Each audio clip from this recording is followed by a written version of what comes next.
दोस्तों, पिछली क्लास में हम लोगों ने अव्ययभाव समास पढ़ा। अव्ययभाव समास में परिभाषा, व्युत्पत्ति और अव्ययभाव समास के भेद ये सभी पढ़े हैं। और आज हम तत्पुरुष समास के बारे में पढ़ते हैं। आइए तत्पुरुष समास।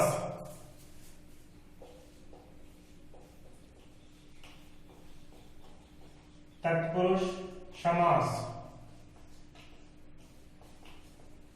पहले भी हमने देखा है कि तत्पुरुष समास में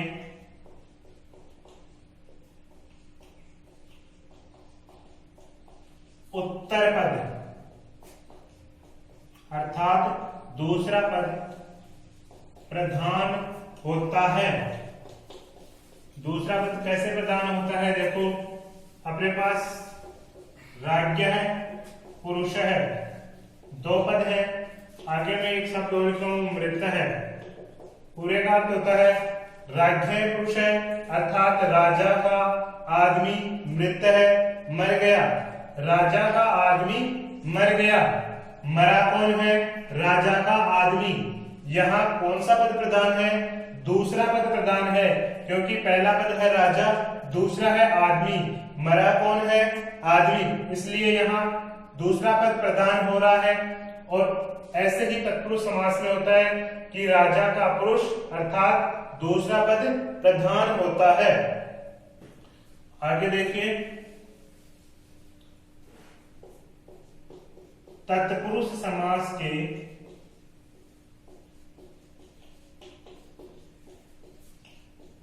मुख्य रूप से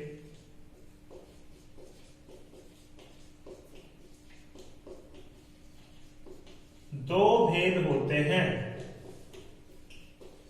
अब तत्पुरुष समास के मुख्य रूप से दो भेद होते हैं। दो भेद कौन कौन से होते हैं? एक तो होता है वैधिकरण तत्पुरुष समास, दूसरा है समानाधिकरण तत्पुरुष समास। तत्पुरुष समास के भी दो भेद हो गए, वैधिकरण तत्पुरुष समास और समानाधिकरण तत्पुरुष समास। अब हम पढ़ते हैं वैधिकरण तत्पुरुष समास। वैधिकरण तत्पुरुष समास। देखो, तत्पुरुष समास के इस भेद में द्वितीय से सप्तमी विभक्ति तक 6 उपभेद होते हैं।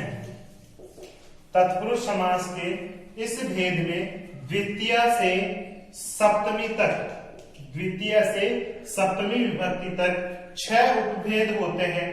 तो आइए देखते हैं। देखें,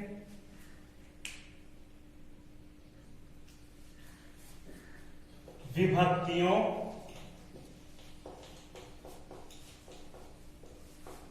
के आधार पर इनका नामकरण किया जाता है। विभक्तियों के आधार पर कैसे? जैसे द्वितीय विभक्ति है तो समास के भेद का नाम ही उस विभक्ति के आधार पर कर दिया जाता है। जैसे द्वितीय तत्पुरुष समास, द्वितीय विभक्ति आई तो द्वितीय विभक्ति के आधार पर ही इसका नामकरण कर दिया, द्वितीय तत्पुरुष समास। इसमें एक सूत्र है छोटा सा, श्रिता तीत पतित गत्ता त्रस्त प्राप्तापन्नई। सूत्र है श्रितातीत पतित गत्तात्यष्ट प्राप्तापन्नई। एक बार फिर से उच्चारण कर रहा हूं, श्रितातीत पतित गत्तात्यष्ट प्राप्तापन्नई। अब यहां एक छोटी सी बात लिख लो, द्वितीय तत्पुरुष समास के इस भेद में द्वितीय पद के रूप में देखो कौन कौन से पद आ रहे हैं। श्रीत, अतीत, पतित, फिर है गतः, अत्यस्त, प्राप्त, आपन्न। पूरे पद आ रहे हैं अपने पास, श्रीत, अतीत, पतित, गतः, अत्यस्त, प्राप्त, आपन्न। अर्थात द्वितीय तत्पुरुष समास के इस भेद में द्वितीय पद के रूप में श्रीत, अतीत, पतित, गतः, अत्यष्ट, प्राप्त, आपन्न इत्यादि शब्दों के आने पर प्रथम पद में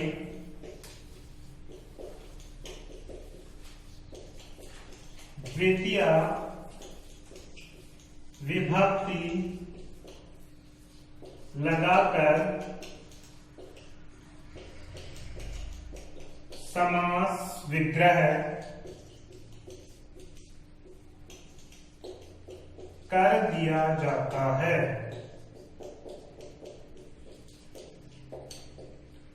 द्वितीय तत्पुरुष समास के इस भेद में द्वितीय पद के रूप में श्रीत, अतीत, पतित, गतः, अत्यस्त, प्राप्त, आपन्न इत्यादि शब्दों के आने पर प्रथम पद में द्वितीय विभक्ति लगाकर समास विग्रह कर दिया जाता है। जैसे देखो, पहला पद था श्रीतः, जैसे अपने पास सामासिक पद है कृष्ण श्रितः, अंत में क्या आ रहा है श्रितः, तो समास विग्रह करने के लिए अपने को क्या करना पड़ेगा। जैसे मैंने बताया कि जो पहला पद होता है उसमें द्वितीय विभक्ति का प्रयोग करना है, तो कृष्ण शब्द में द्वितीय विभक्ति लगाओगे तो क्या बनेगा कृष्णम। दूसरा पद क्या है श्रितः, कृष्णम श्रितः, हो गया समास विग्रह। ये पूरा है सामासिक पद। दूसरा पद है अतीत,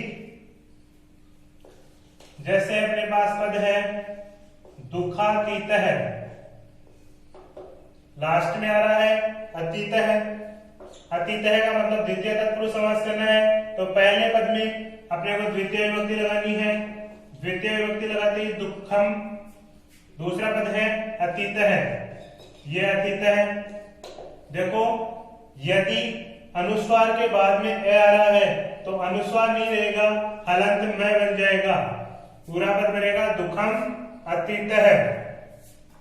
तीसरा पद आता है अपने पास श्रीत, अतीत, पतित, कूप पतितः। पहला पद है कूप, पतितः। पतितः पद आने के कारण कूप शब्द में द्वितीय विभक्ति करेंगे, द्वितीय विभक्ति करते ही क्या बन जाएगा कूपम। फिर आगे पद है पतितः, कूपम पतितः। श्रीत, अतीत, पतित शब्द आता है गतः, जैसे ग्राम गतः। समास विग्रह करने के लिए गतः पद आ गया, गतः पद आने के कारण द्वितीय तत्पुरुष समास है, पहले पद में द्वितीय विभक्ति करेंगे, बनेगा पद ग्रामम। दूसरा पद है गतः, ग्रामम गतः। श्रीत, अतीत, पतित, गतः, अत्यस्त, जैसे है मेघात्यस्तः। पहला पद है मेघ, दूसरा है अत्यस्त है। अत्यस्त है पद आने के कारण द्वितीय तत्पुरुष समास। द्वितीय तत्पुरुष समास करने के लिए मेघ जो शब्द है इसमें द्वितीय विभक्ति करेंगे। इसमें द्वितीय विभक्ति करते ही पूरा पद बनेगा मेघम। दूसरा पद है अत्यस्त है, मेघम अत्यस्त है। श्रीता तीत पतित दत्त है अत्यस्त, प्राप्त है, सुख प्राप्त है। पहला पद है सुख, प्राप्त है पद आने के कारण इसलिए पहले पद में द्वितीय विभक्ति करेंगे। द्वितीय विभक्ति के लिए सुखम प्राप्त है। आपन्न दुख, दूसरा पद है आपन्न, ये आपन्न पूरा पद बन गया दुखापन्न है। समास विग्रह करने के लिए पहले पद में द्वितीय विभक्ति करेंगे, दुखम आपन्न है। इस प्रकार से द्वितीय तत्पुरुष समास है। आगे देखो, देखते हैं तृतीय तत्पुरुष समास। देखते हैं तृतीय तत्पुरुष समास। देखो दूसरा भेद आता है अपना तृतीय तत्पुरुष समास। तृतीय तत्पुरुष समास, इसका सूत्र है पूर्व सदृश समानार्थ कलह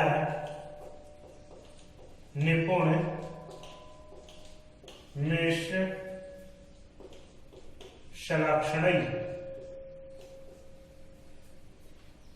पूर्व सदृश समानार्थ कलह निपुण मिश्र सलक्षणी। एक बार फिर से उच्चारण कर रहा हूं सूत्र का। पूर्व सदृश समानार्थ कलह निपुण मिश्र सलक्षणी। देखो सूत्र क्या कह रहा है, तत्पुरुष समास के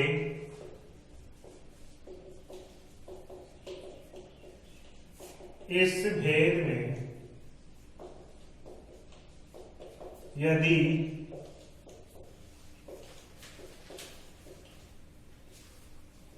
द्वितीय पद के रूप में कौन कौन से पद हैं? पूर्व सदृश। देखो पूर्व का अर्थ होता है पहले, सदृश का अर्थ होता है समान, समो अर्थात सम है, इसका भी अर्थ होता है समान। फिर पद है ऊन है, ऊन का अर्थ होता है कम, अल्प या फिर न्यून। अर्थ, अब ये कह रहा है अर्थ वाले, अर्थ वाले तथा कलह झगड़ा निपुण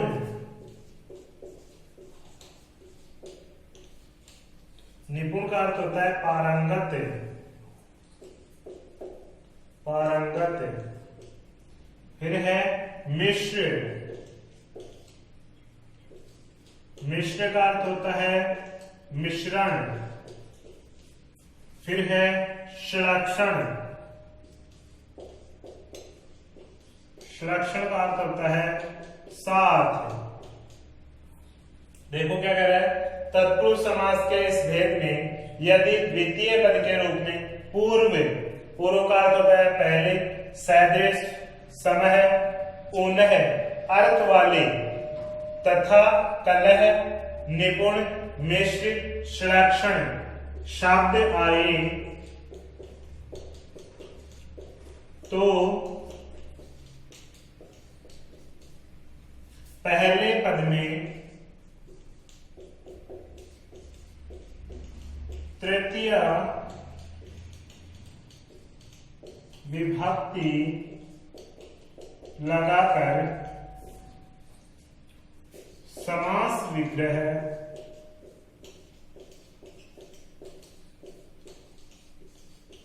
किया जाता है।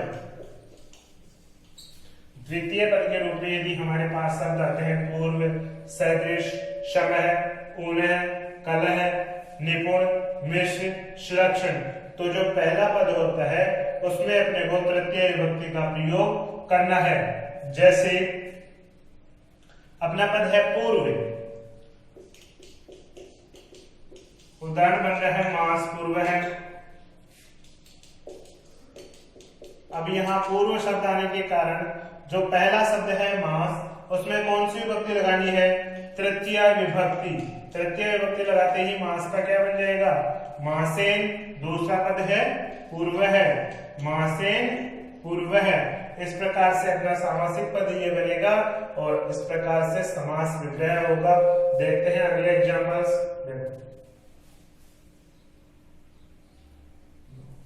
जैसे विद्या शमः, विद्या के समान। अब समय दूसरा पद आ रहा है, इसलिए पहले पद में तृतीय विभक्ति करनी है। विद्या का तृतीय विभक्ति एकवचन बनता है विद्या शमः। दूसरा पद अपने पास आता है सदृश, गुरु सदृशः।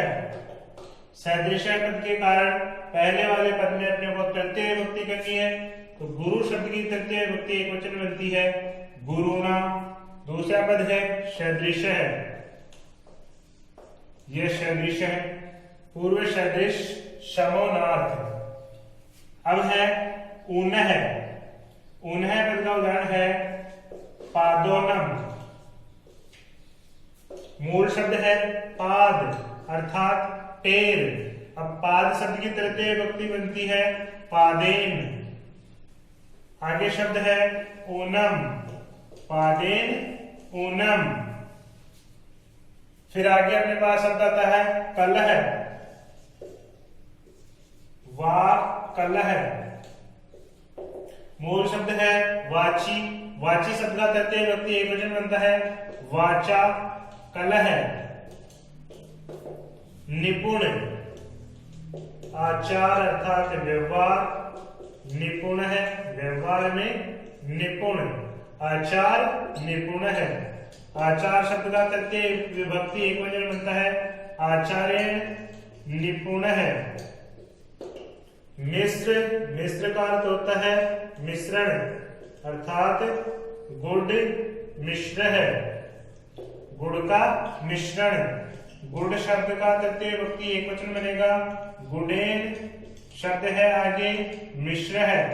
सुलक्षण, सुलक्षण का अर्थ होता है साथ। राम सुलक्षण है, राम के साथ। सुलक्षण है बताने के कारण राम में विभक्ति होगी तृतीया, क्या बनेगा रामेण। दूसरा पद है सुलक्षण है, यह हो गया सुलक्षण है। इस प्रकार से तृतीय तत्पुरुष समास इन शब्दों में हो रहा है। देखो आगे, देखो तृतीय तत्पुरुष समास में एक नोट लगा के एक बात और लिखो छोटी सी, उसमें है यदि कत प्रत्यय से बने शब्द द्वितीय पद के रूप में आए तो पहले पद में तृतीया विभक्ति लगाकर समास विग्रह कर देते हैं। देखो ये कह रहा है यदि कतप्रत्यय से बने शब्द द्वितीय पद के रूप में आते हैं तो पहले पद में तृतीय विभक्ति लगाकर उसका समास विग्रह कर दिया जाता है। जैसे हरि त्रात है, यहां त्रा धातु में कत प्रत्यय जुड़ा हुआ है तो ये कत प्रत्यय से बना शब्द आ गया त्रात है।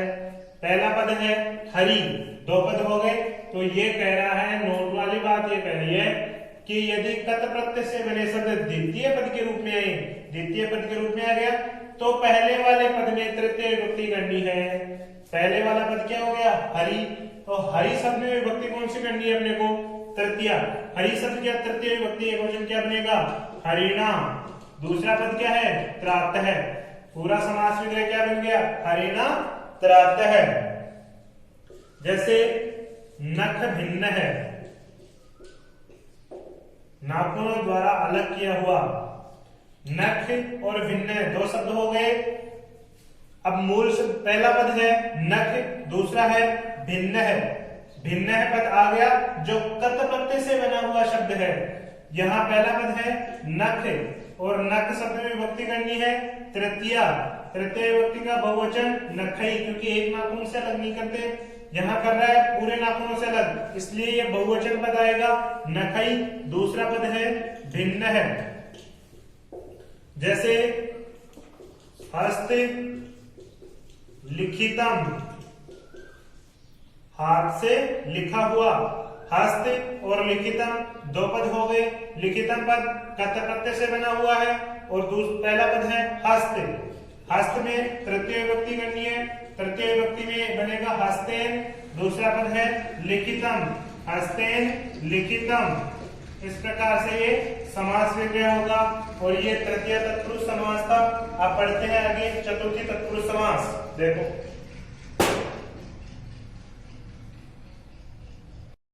चतुर्थी तत्पुरुष समास तीसरे नंबर पे आता है, चतुर्थी तत्पुरुष समास। चतुर्थी तत्पुरुष समास, इसका सूत्र है चतुर्थी तदर्थार्थ बलि हित सुख रक्षितई। चतुर्थी तदर्थार्थ बलि हित सुख रक्षितई। देखो सूत्र का एक बार फिर से उच्चारण कर रहा हूं। चतुर्थी तदर्थार्थ बलि हित सुख रक्षितई। देखो सूत्र क्या कह रहा है? तत्पुरुष समास के इस भेद में यदि द्वितीय पद के रूप में बलि हित सुख और आगे वाला पद है रक्षित। तत्पुरुष समास के इस भेद में यदि द्वितीय पद के रूप में बलि हित सुख और रक्षित पद आए तो पहले पद में चतुर्थी विभक्ति लगाकर समास विग्रह किया जाता है। कह रहा है बलि हित सुख और रक्षित पद यदि द्वितीय पद के रूप में आते हैं तो हमें जो पहला पद होता है उसमें चतुर्थी विभक्ति लगाकर समास विग्रह करना है। एक बात हो रहा है चतुर्थी तदर्थार्थ। तदर्थार्थ का मतलब है के लिए। ये कह रहा है के लिए अर्थ में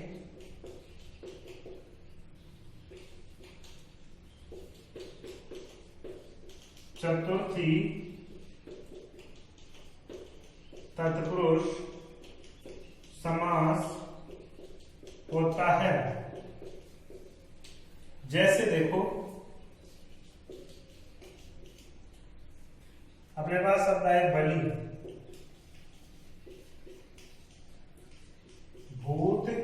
बलि, भूतों के लिए बलि। शब्द है भूत, आगे पद आ रहा है बलि।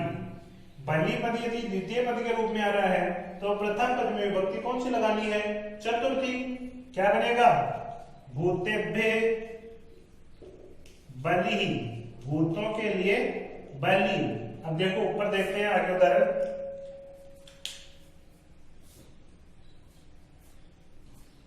दूसरा पद है हितम, गो हितम। दूसरा पद यदि हितम आ रहा है तो पहले वाले पद में विभक्ति करनी है चतुर्थी। गो शब्द का चतुर्थी में बनेगा गवे हितम, गवे हितम। फिर आगे शब्द था सुखम, जन सुखम, लोगों के लिए सुख। जन शब्द में विभक्ति करनी है अपने को चतुर्थी। क्या बनेगा? जन मतलब लोगों के लिए, लोग बहुवचन में आएंगे इसलिए जनेभ्य सुखम, लोगों के लिए सुख। फिर है रक्षितम, जैसे गो रक्षितम, गायों की रक्षा या गायों के लिए रक्षा। रक्षितम पद द्वितीय रूप में आ रहा है तो पहले वाले पद में चतुर्थी विभक्ति करनी है तो गो शब्द का चतुर्थी विभक्ति एक वचन गवे। दूसरा पद है रक्षितम।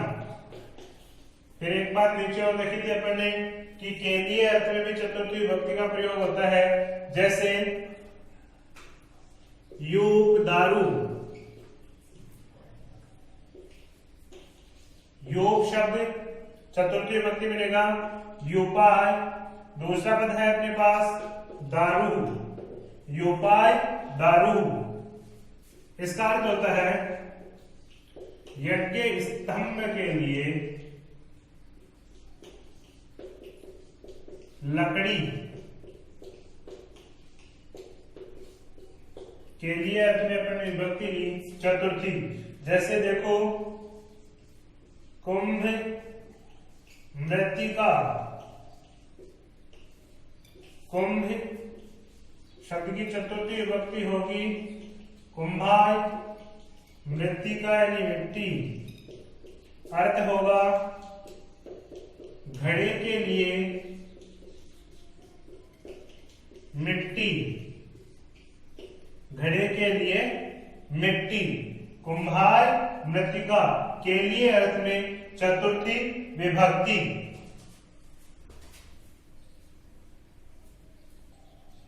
धन्यवाद दोस्तों, आज अपन ने चतुर्थी तत्पुरुष समास तक पढ़ा। कल की क्लास में देखते हैं पंचमी तत्पुरुष समास। चैनल को लाइक सब्सक्राइब करना नहीं भूलें। धन्यवाद।